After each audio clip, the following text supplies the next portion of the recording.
All right, I will start. I think more people will join over the next few minutes. So it's my true pleasure to welcome you to this webinar. My name is Bert Paesbrugghe. I'm an associate professor of sales and purchasing at the IESEG School of Management in Paris. The topic of today, or the title of this webinar, is the B2B customer success blind spot. Why is NPS not enough? There's a lot of demand to understand NPS better, and definitely in a B2B context. And this topic is a sub part of one chapter of my upcoming book, which is called The Buyer's Balance. It's really understanding the buyer much better. What does the buyer expect from selling companies? I also put the link here in the chat. So at the end of this session, which would take about 20-25 minutes, you can ask some questions, and even while I'm presenting, you can already put your questions here in the chat. On top of that, I also founded a company called EvaluationsHub, and this software tool helps to automate different evaluation methods from all different angles. All right. Now, let me start with the good intentions of NPS, Net Promoter Score. It was designed by the consulting firm Bain & Company, and it works really, really well in a B2C context or in consumer marketing. And their initial goal was really to measure customer loyalty. And the beauty of NPS is that it really captures the evolution of this metric over time. And it got really popular. The question even, why did it get so popular? One of the main reasons is it's really easy to understand. Easy to understand for both sides, for the customer organization. So it's easy to fill it out. We all got accustomed to it, how to score it. Secondly, it's short. We just have to answer a single question. What is also, I think, favoring NPS or the adoption of NPS is that it sounds sophisticated. It sounds that you're really doing something properly. For the organization that uses NPS, it's also very easy to implement. It doesn't require a lot of work. And so you can just add it, let's say, to your email conversation, or you can link it to an event that will take place. So the customer has to give that score after, let's say, 1 hour or after a few days. Why I also got extremely popular is that it's seen as one metric for all. This NPS has been used for many different purposes beyond measuring customer loyalty. So I think it got a little bit out of hand. If we look at NPS, it's really an outcome measure. In this example, so if you really want to have NPS, what most companies do, they keep on measuring it without looking at the cause of NPS. It's an effect. If we want to have a summer body, it's not just, you will not reach it just by weighing yourself every day or every week. It's really because you put in the efforts, going to the gym, doing a lot of sports, and having a healthy diet that leads to a higher NPS score. We also later on see that these NPS scores get inflated for the wrong reasons. I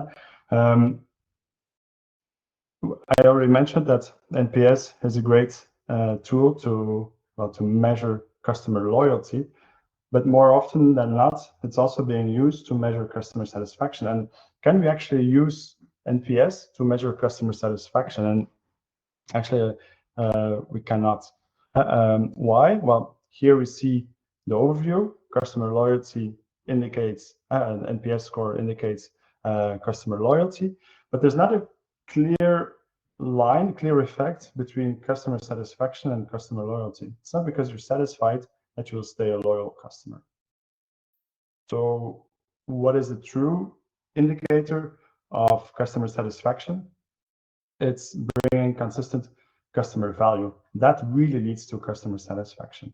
I think that concept really didn't get to most companies who use NPS for many reasons beyond measuring customer loyalty.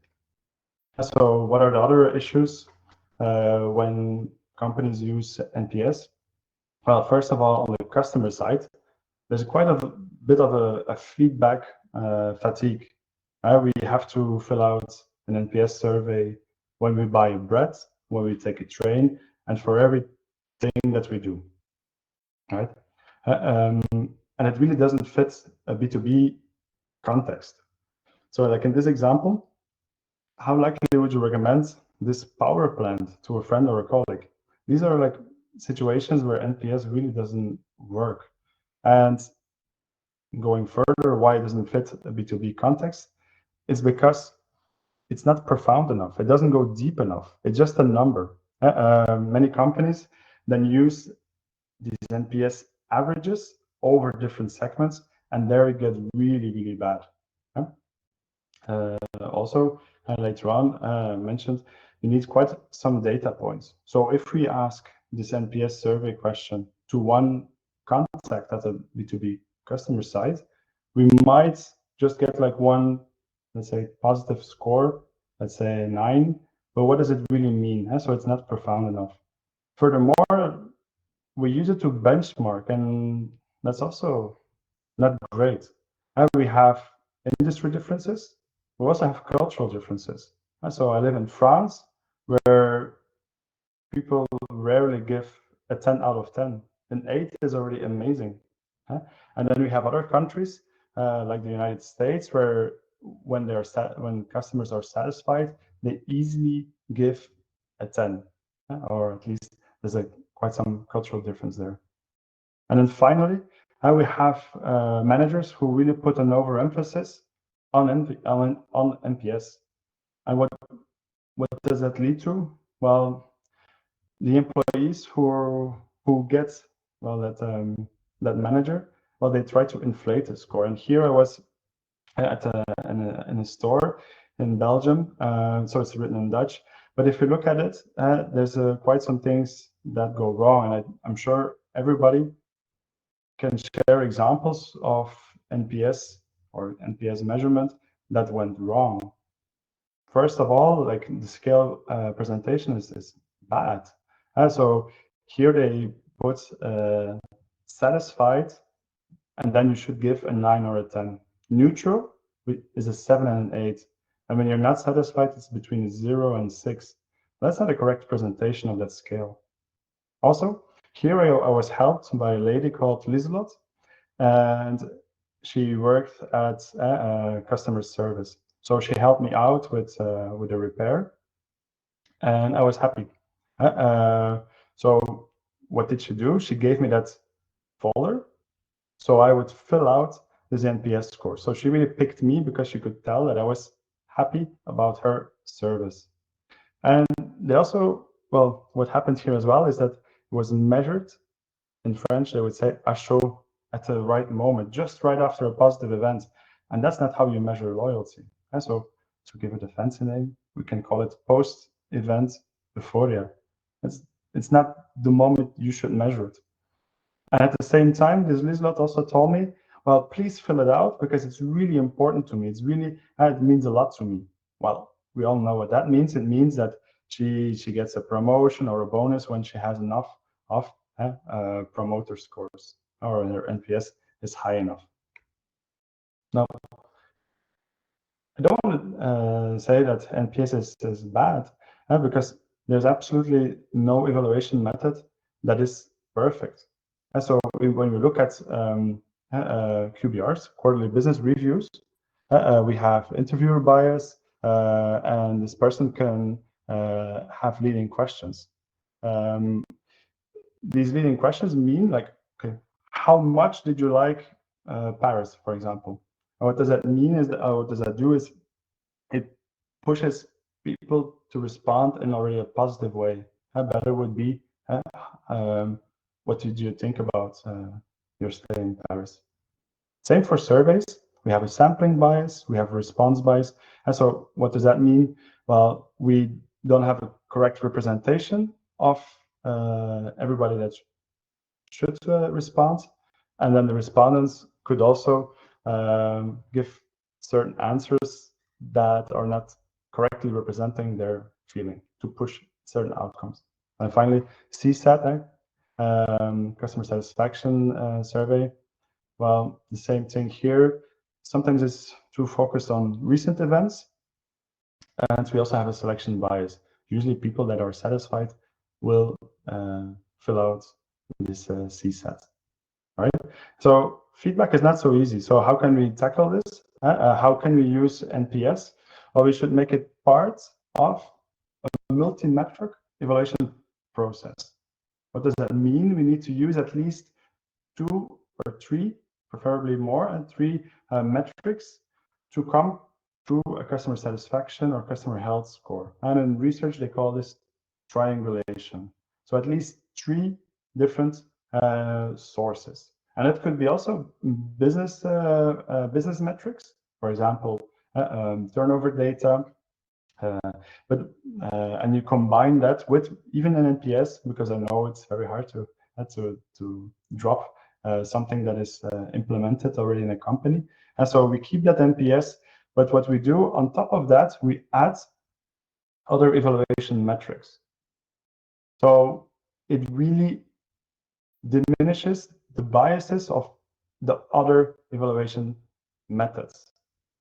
For example, if we have this salesperson interviewing the customer, that might represent a bit too positively the feedback, or they might forget to add all the essential elements of feedback in that report. But when we add, let's say, also a survey, then we see a little bit, or we have a better overview of what is really happening. Now, where does this come from, this triangulation? We see it actually everywhere. When you, every year or twice a year, we get like a list, an index of the world's happiest countries. And how do they come up with that list? I think this year was Finland. How do they make that list? Similar to customer health score, is because they combine different elements. And to make the happiest country list, you have to have social support, a high GDP per capita, and so on. So here they bring 6 elements together, and that together is the correct measurement of the happiness in a country. Not just by asking, would you recommend this country, right? Now, next to, like, say, practical advice how to implement NPS, I also think that management should also make quite some effort in dealing with NPS. First of all, we need to create, or they need to create, a culture where customer feedback is embraced. So I'm not in the example of the lady that helped me out at the service desk. When I would give a lower score, that she would get punished for it. Let's incorporate, like, let's embrace all forms of customer feedback, because we're all responsible for it. Every employee is responsible for it. And because of that, I think that NPS should not be a main KPI for all employees. No, we actually have to detach the scores, let's say the NPS scores, from the customer satisfaction process. And managing a process is much more important than reaching the NPS score, right? Now, try to get one person or a few people, maybe even a department, in that position of a conductor. And they are responsible for managing that process, not the outcome, not the score. And then internally, I would reward positive efforts that help this conductor in that process. And that's what I would do. Right? So how does this process look like? The same as we will see later on with the purchaser side, cross-departmental, and also cross-organization. Involve that customer in that feedback process. At least 3 evaluation metrics, and then create also a frequency to it, because you could avoid the bias of giving a feedback evaluation form on a high when people are happy, when customers are happy. So create that frequency. Also add different weights to different evaluation methods. What does that mean? If we have, let's say, feedback from our key decision maker, well, that should weigh more in the total customer health score than let's say an NPS sent to some juniors, right? And this process needs to be automated instead of an ad hoc process, right? So for me, what is the most interesting when I do research on buyer-seller relationships is to see how buyers are organized. How are they organized with evaluation processes or feedback processes? It looks like this. They have extremely detailed supplier scorecards with not just 3 evaluation criteria, but really organized per category, per need, and then they would give those elements different scores and compare it to the different suppliers. Now, I don't want to go too much in detail here, but I'm sure some of you already received something similar. You received maybe a supplier scorecards already in the past. And for me, the craziest thing is really like, what do most selling people or selling organizations do with that information? Not much. So if they sent out feedback forms or NPS surveys, they always start with, "We value your feedback." But there are very few who really close that loop, who really show action points on improving that situation. And I think that's why also the response rates are dropping, because very few selling companies try to close the loop. They just try to collect data, right? They focus too much on the outcome measures at the score, but not what causes that score, right? So that brings me to the end of this presentation, of this short webinar.